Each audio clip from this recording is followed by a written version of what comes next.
Let's move on to preparation of final accounts.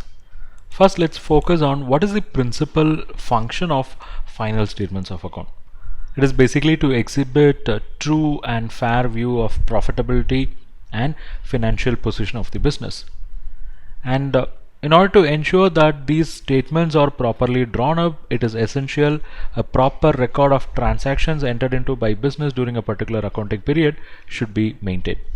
So there are certain basic principles regarding accumulation of accounting period of data.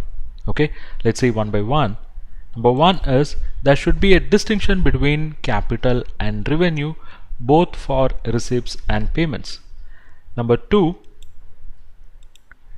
income and expenses relating to a period should be separated from those of another period.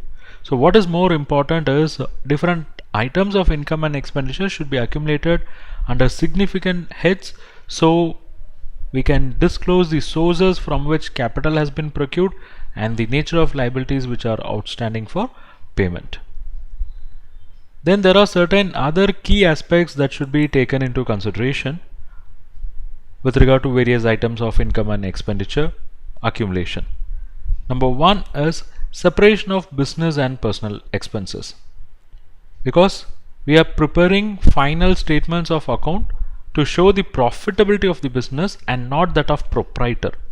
Here the focus is on the profitability of the business. So it is essential that all personal income and expenditure should be separated from business income and expenditure.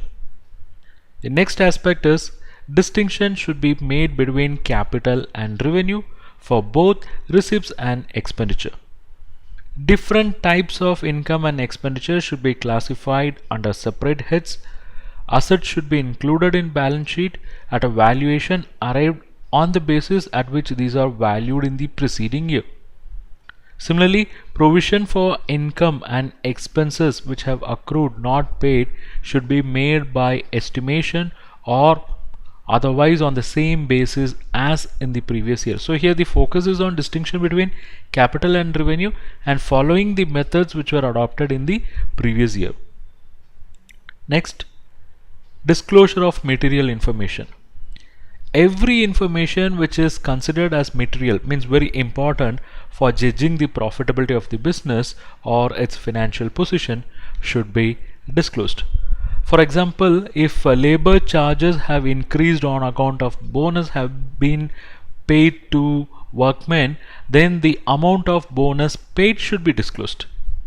Similarly, if some of the items of inventory are not readily saleable, then these should be valued at approximate sale price, and the basis of valuation and value of such inventory should be shown separately. Next is with regard to cutoff. I mean, for accounting or for statutory purposes, the record of transaction should be maintained continuously at the end of each accounting period. However, there should be cutoff for each and every year. So we'll have a year-end date. So anything falling beyond that will go to next year. So there should be a proper cutoff. Then we have something known as concluded transaction. That is, it should be ensured that only the effect of transactions which are concluded before the close of period of account has been adjusted in the accounts of the year.